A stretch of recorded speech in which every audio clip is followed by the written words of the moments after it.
The fact is আমি ফ্রিতে কোথাও যাই না। আমি কখনোই বাচ্চাদের টার্গেট করে কন্টেন্ট বানাই নাই, ইভেন এখনো বানাই না। লাইফে ভুল তেমন কিছু করি না, বাট আশেপাশে মানুষ থেকে শিখছি। আমি কারোর সাথে মিশতে পছন্দ করি না। আমার লিমিটেড সার্কেল, লিমিটেড খুবই শর্ট। আমার শুধু ফ্যামিলির বাইরে আমি কারোর সাথে মিশি না। আপনারা যাকে এতদিনে শত্রু বানাইলেন, তো সেই শত্রুকে বিশ্বাস করে শত্রুর গরুর মাংস খাইলাম। দর্শক, সময় টেলিভিশনে আজকের এই বিশেষ আড্ডায় আপনাদের সবাইকে স্বাগত জানাচ্ছি। আমি তানভীর হাসান। আমার সঙ্গে আজ উপস্থিত আছেন বাংলাদেশের জনপ্রিয় ইউটিউবার এবং কন্টেন্ট ক্রিয়েটর রাকিব হোসেন। আজকে তাকে প্রথমবারের মতোই আমরা এখানে বলতে গেলে একটা পডকাস্টে হাজির করতে পেরেছি। তার সঙ্গে আড্ডা দেবো, কথা বলবো, আশা করি ভালো লাগবে। রাকিব, কি অবস্থা, কেমন আছেন?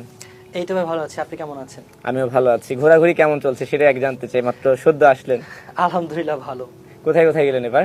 এই তো চায়না ঘুরে আসলাম, চায়না থেকে থাইল্যান্ড গেলাম, থাইল্যান্ড থেকে যে কালকে এসে আপনাদের এখানে চলে আসলাম। আচ্ছা, ঠিক আছে, আপনাকে অসংখ্য ধন্যবাদ যে এত দৌড়াদৌড়ি মাঝখানেও আমাদেরকে সময় দিয়েছেন।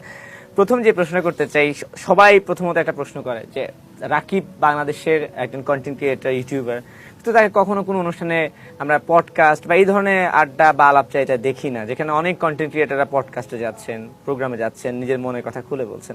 আপনাকে দেখা যায় না কেন, বলেন? প্রথমত ধরেন, আমি যতটুকু সময় ফ্রি থাকি আমি ট্রাই করি আমার ফ্যামিলিকে সময় দেওয়ার। তারপরে যতটুকু সময় থাকে আমি কাজ করি, ব্লগ করি। আগে যেরকম শুধু ব্লগই করতাম, বাট এখন আমার বিজনেসও করা লাগে।